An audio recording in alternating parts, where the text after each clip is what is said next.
la cea de-a 14-a ediție a evenimentului Noaptea Muzeului. Este un eveniment mondial la care participă peste numeroase muzee din țară și din străinătate. Șirul evenimentelor o să începem cu această expoziție retrospectivă Carol Condrac. Este o expoziție în memoria artistului. Un pic a fost decalată data, preconizată în iunie. În iunie, 2 decenii de când a plecat creatorul să înfrumusețeze și alte lucruri. Iată, e o expoziție complexă. Găsim aici de la grafică, pictură, sculptură și fond documentar. De ce atrag atenția despre acest lucru? Pentru că Carol Condrac este mai puțin cunoscut sau aproape deloc în țară, dar a fost un artist foarte prolific, cât și în creațiile proprii, dar a ajutat și mari artiști să transpună ideile artistice și formele plastice în piață. Carol Condrac a simțit piatra din tinerețe, e un material foarte aproape de dânsul. S-a născut într-o familie de pietrari și iată, acest material era marea dragoste. A spus într-un interviu că cele două dragoste are doar două meniri în viață, dragostea de frumos, de inspirație de muză și de materie. A simțit materia poate ca nimeni cu piatra. Piatra a văzut forma sculpturii, de-aia vedem multe lucrări abstracte, dar și muza, portrete de femei. A putut transpune cu o măestrie deosebită. Poate vieții lui tumultoase, a preferat să nu mai picteze oameni. Un pseudo-conflict în personalitatea lui și în Miracla era teamă de oameni. Nu mai a avut încredere, mai ales în ultima parte a vieții sale, în oameni, și de aia s-a refugiat în forme și în culori. S-a născut această expoziție ca idee. A venit soția artistului la mine și a zis: Robi, această expoziție trebuie să o facem, e un eveniment mare, până trăiesc eu, de 20 de ani am plecat, orice. Și am zis imediat, da, sigur. La acest eveniment participă și Muzeul de Artă și dânsa, ca au adunat toate lucrările din casă, ne-au invitat în casă, au spus colecționarilor, acest lucru e foarte important, să adună și de la colecționar pentru o retrospectivă, să vedem complexitatea artistului în toate formele de expresie. Carol Condrac poate a dorit să meargă în timp înapoi până la prima zi a creației, în prima dimineață, unde era doar creatorul, doar el și materia.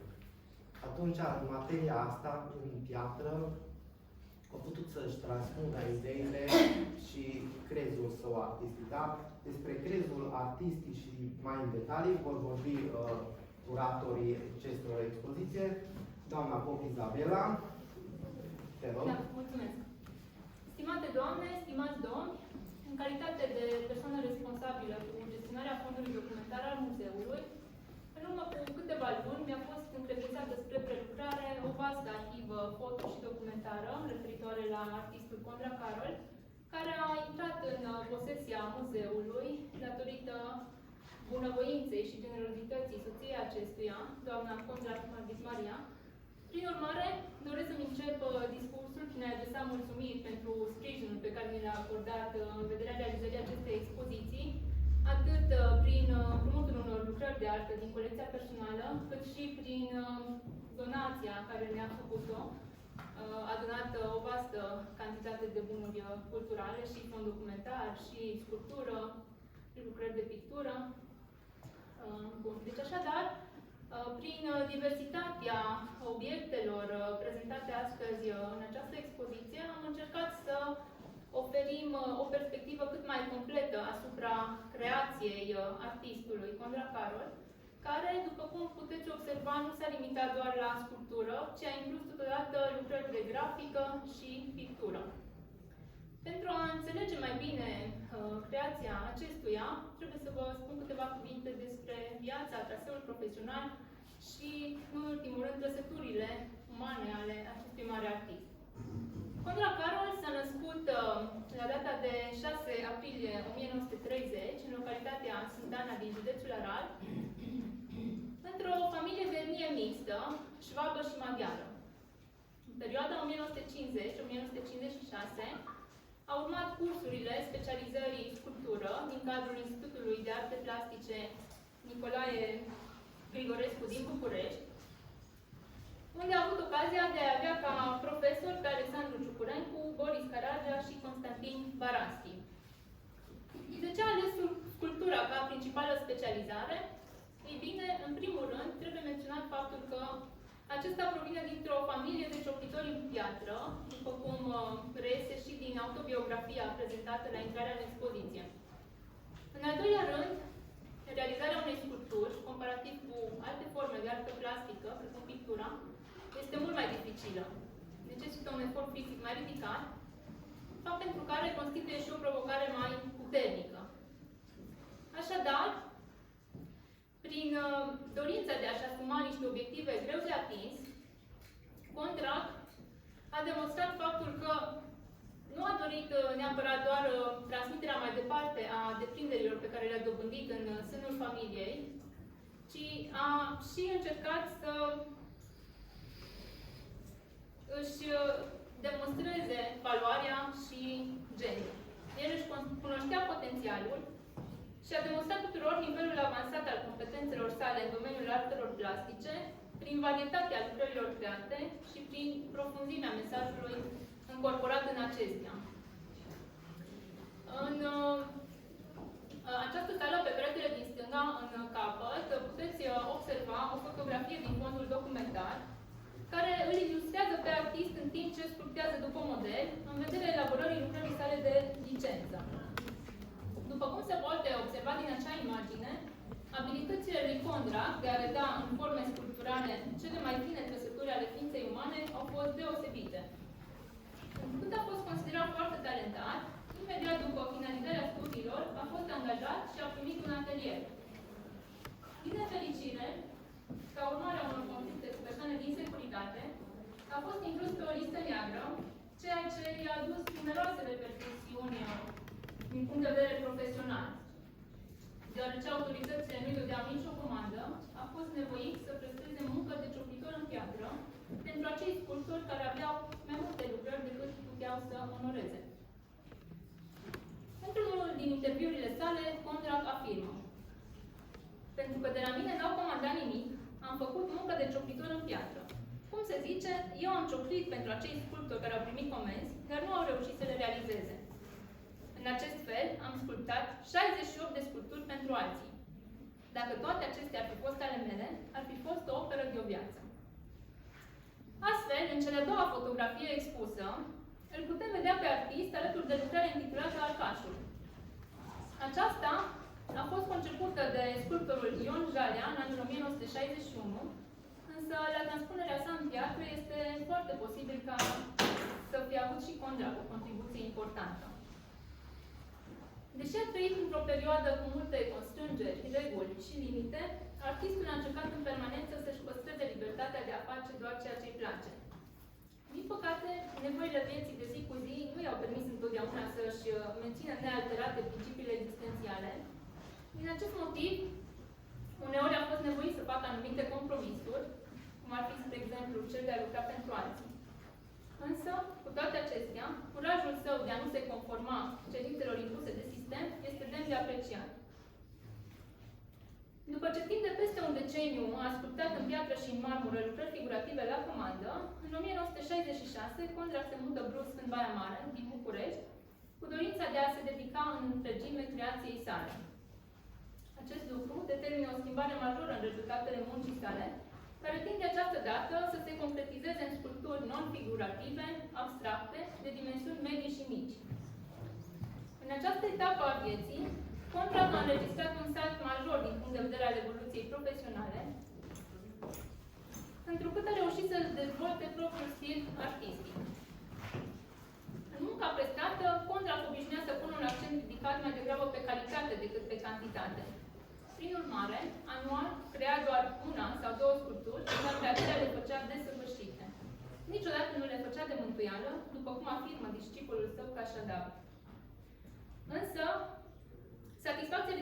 întrucât satisfacția ridicată în muncă vine tocmai din îndeplinirea cu succes a sarcinilor dificile, care nu pot fi duse la bun sfârșit de către oricine, ci doar de către un grup foarte restrâns de persoane, prin ceea ce a realizat, Condra a reușit să-și valorifice la maxim potențialul creativ și să atingă nivelul cel mai de sus pe scara ierarhiei nevoilor, și anume cel al autoîmplinirii. Acest lucru explică și motivul pentru care artistul nu s-a zbătut niciodată să iasă în evidență și nu a fost interesat de părerea pe care ceilalți o aveau despre el. Sursa satisfacției sale provenea din altă parte, și anume din însuflețirea materiei, prin transpunerea în aceasta a gândurilor și ideilor pe care le avea. El își cunoștea valoarea personală și nu simțea o nevoie acută de validare din partea celorlalți, așa cum de regulă se întâmplă în cazul persoanelor cu performanțe și realizări modeste. Condra a fost un om complex, dar care a preferat să ducă o viață simplă. Bine educat, cult, cu vaste cunoștințe din domenii diverse, precum artă, muzică, istorie, el a ales tot timpul să-și dedice resursele de timp pe care le avea pentru crearea unor opere de artă, nefiind interesat de câștigurile materiale.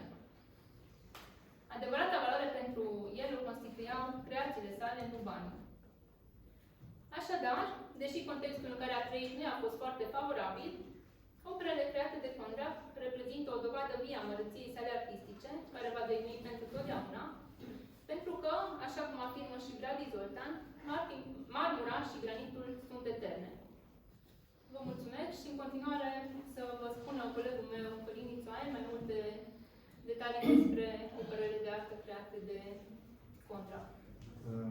Din păcate, eu n-am avut bucuria și onoarea să-l cunosc când încă era în viață și să discut cu el. Dar am avut privilegiul pe care îl au foarte puțini oameni de a dialoga face-to-face, față în față, cu fiecare lucrare a lui. Că e pictură, că e grafică, că e sculptură, simțeam un mesaj pe care un artist mi-l transmite și era datoria mea să-l descifrez, să-l înțeleg și cu puterile mele, care sunt câte sunt, să vă aranjez într-o formă cât de cât citibilă o muncă enormă. Chiar dacă numărul nu vi se pare impresionant, este o muncă enormă în aceste lucrări. Situația poate să pare confuză când vorbești de un om de care toată lumea știe, sau marea majoritate a lumii știe că este sculptor. Și vii la muzeu și îți vorbește o persoană despre picturile lui Condra și despre grafica lui Condra. Și îți pui întrebarea, unde a început artistul să se formeze? Poate la sculptură. Doamna Condra mi-a spus că a început la pictură și a abandonat. Poate în grafică. Dar n-are nicio importanță la urma urmei. Ce vreau eu să vă atrag atenția atunci când vă veți uita la toate lucrările astea, când la o grafică, când la o sculptură sau la o pictură, să sesizați o legătură foarte puternică între toate lucrările. De exemplu, să începem cu prima poză de pe perete, unde îl vedem pe artist lucrând la o lucrare monumentală, lucrarea de diplomă, în care sculptorul folosește cuțitul de paletă. Cel puțin în anii 70, când eu învățam modelajul în LUT, modelajul se făcea cu un cuțit foarte flexibil. De foarte multe ori se foloseau chiar cuțitele de paletă. Cuțitul de paletă este un instrument pe care îl folosește pictorul atunci când își pregătește culorile. Iar în spatele dumneavoastră, pe peretele din față, vedeți o serie de picturi care sunt pictate exclusiv cu cuțit de paletă.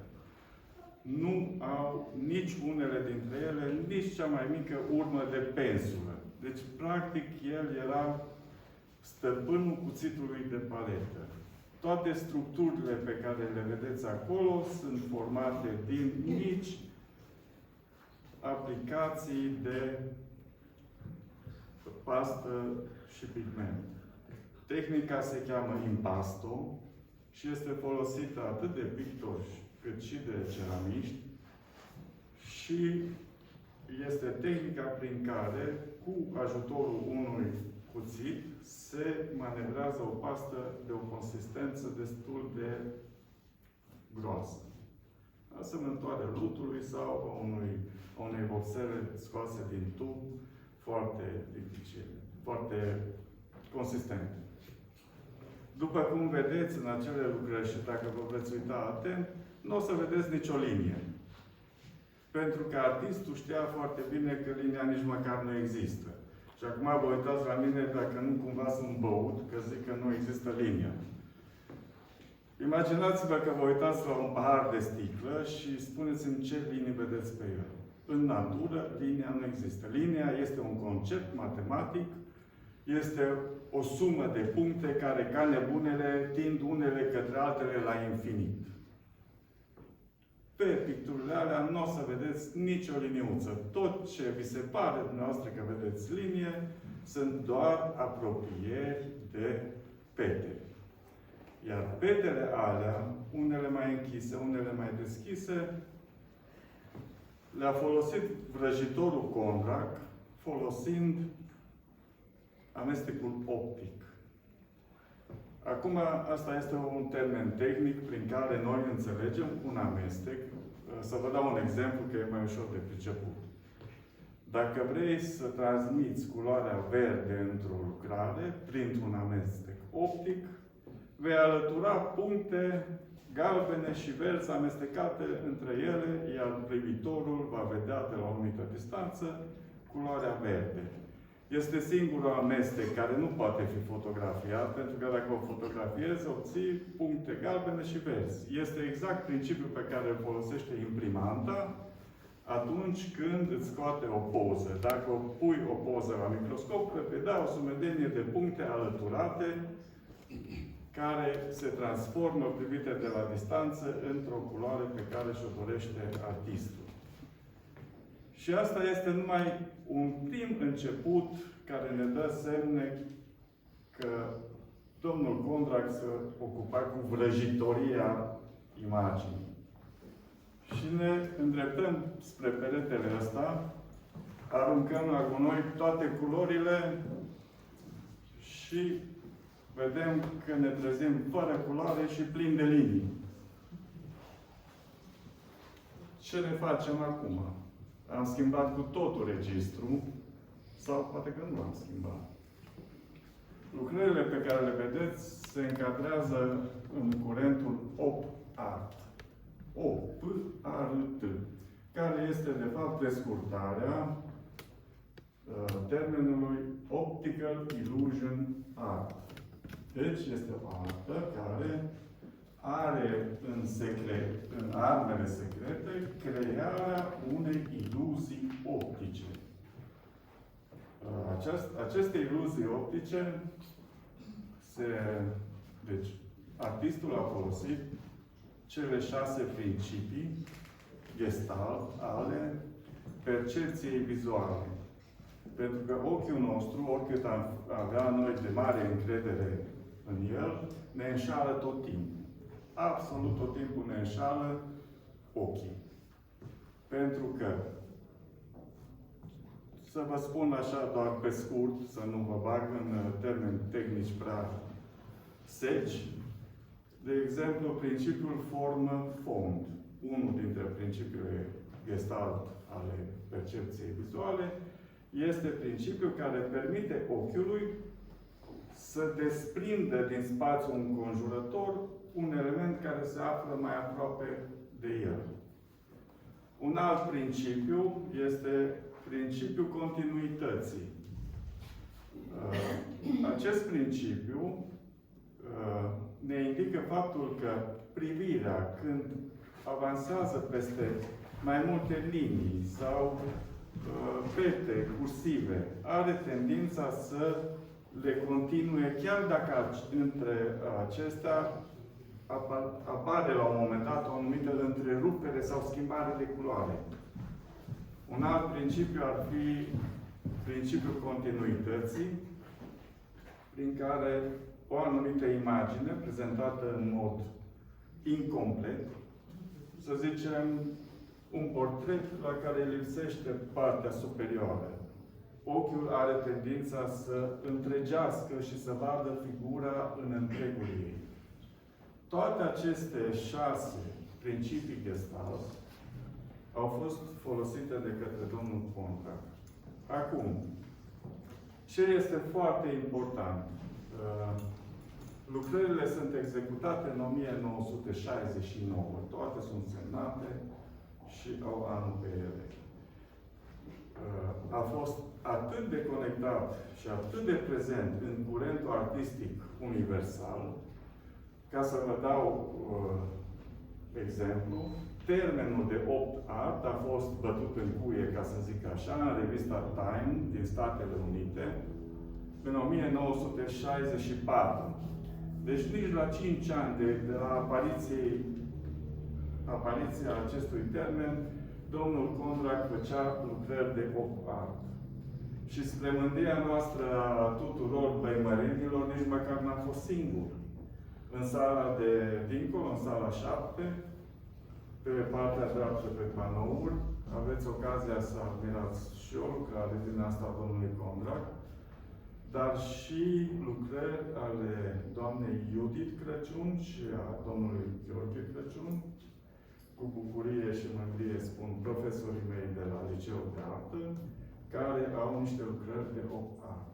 Este o lucrare, este un curent de avangardă, un curent care îți pune mintea la contribuție. Nu este dedicat numai ochiului. Ochiul este inutil dacă mintea este oarbă. Dacă noi ne vom uita la aceste desene doar ca să le privim decorativ, că ne place cum arată sau ce formă au, am pierdut. Dar aici ne ajută artistul. Când ne apropiem de o lucrare de asta, care se cheamă existența într-o viață socială, te ajută să te trimită în soluția pe care a ales-o el atunci când a lucrat. Și ne dăm seama că el a reprezentat fiecare om dintr-o mulțime socială printr-un cerc. Alb, negru sau un pătrat gol, alb, un pătrat negru. Și te pune pe gânduri. Poți să-ți dai seama de ce a făcut asta, ca să stai un pic să meditezi. Nu numai să privești, să-ți folosești și creierul, nu numai ochii. Să vă mai dau un exemplu. Ce ați zice dacă vă intră profesorul de desen în clasă și vă dă o temă. Ia desenați voi o lucrare care să descrie fascinația coeziunii. Oare câți din ei mai sunt sub bancă sau pe bancă și încearcă să tragă aia, să înțeleagă ce anume fascinația coeziunii, încep să înțelegi ce e fascinant și ce anume este coeziunea. Și vă scot din problema asta așa de întortocheată și pe care v-am aruncat-o în brațe și vă luăm lucrarea asta de aici, care exact pe principiile de stat între două nuclee, artistul creează prin apropierile astea și liniile astea, alternanța de alb-negru, care creează acel flickering de mișcare. Unii dintre noi mai sensibili chiar simt și au dureri de ochi dacă se uită prea mult la lucrarea asta și constați că fascinația coeziunii a definit-o prin atracția între doi poli într-un întreg. Așa poți să stai la fiecare lucrare, să îi citești titlul, pentru că nu a lăsat nicio lucrare fără titlu, tocmai ca să poată să aibă dialog cu privitorul. Pentru că, la urma urmei, fiecare artist care creează oricai de geniu, că nu-i de geniu, vrea să aibă un dialog și acum și după ce moare și peste ce știu cât timp, un dialog cu privitorul. Altfel, este o muncă în zadar. Acum, referitor la sculptură, aș vrea să fac să vă prezint o paralelă între doi artiști. Domnul Condrac și autorul acestei sculpturi.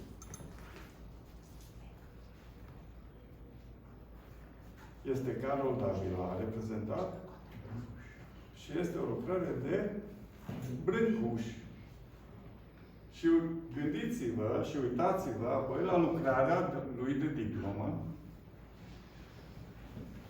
Și dacă vă spuneam și aia, dacă nu era domnul Condrac acolo în imagine și ziceam, domnule, și aia e Brâncuș, m-ați fi crezut. Pentru că esența învățământului academic este crearea unui meseriaș, în primul rând. Ăștia, în primul rând, cunoșteau meseria, făceau ceva cu mâinile lor. Și după ce scăpau din școala aia, se apucau să esențializeze lucrurile. Nu se mai mulțumeau să o reprezinte pe bunica, să o recunoască și strănepoții. Nu mai era suficient să reproduci ceea ce vezi.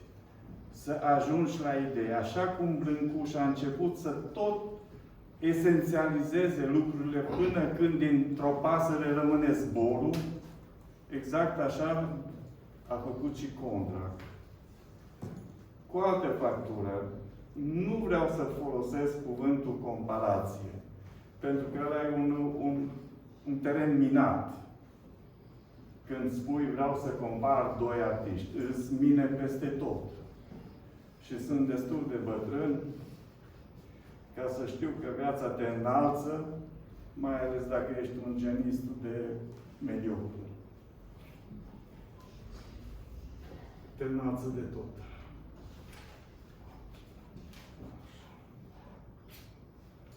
Ce pot să vă spun de această paralelă? E că a fost, deci, este o încercare de a ajunge să creezi în asemenea stil, este o încercare demnă și de Brâncuș, demnă de orice artist care a muncit o viață întreagă și, evident, a fost demnă de Marele Condrac. Vă mulțumesc!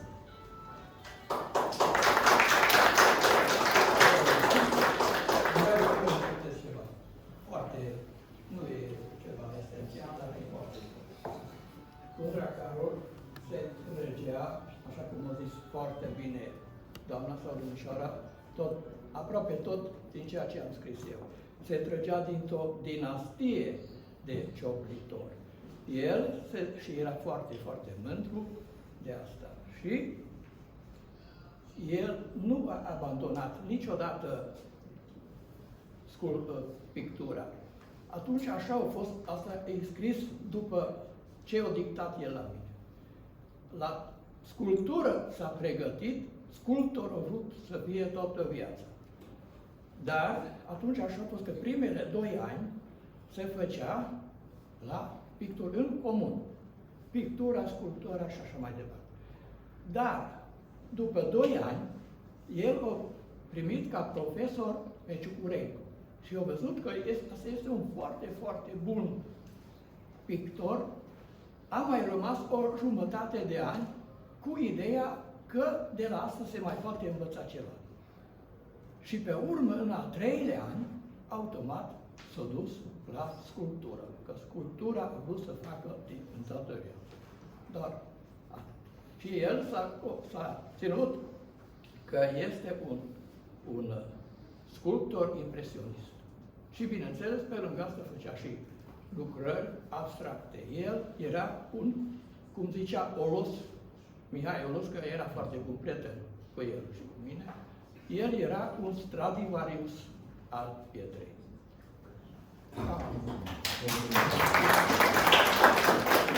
Mulțumim domnului Cașadari și marelui artist Carol Condrac.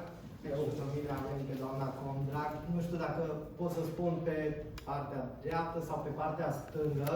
Aici vom vedea 2 portrete pictate din tinerețe. Chiar că acum am uitat exact de tot jubiliar.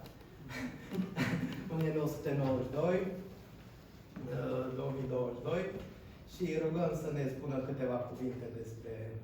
Mulțumesc frumos de prezență. După viață zbuciumată, operele lui transmit optimism, bucurie, frumusețe și eternitate. Köszönöm szépen, hogy eljöttek. Mulțumesc!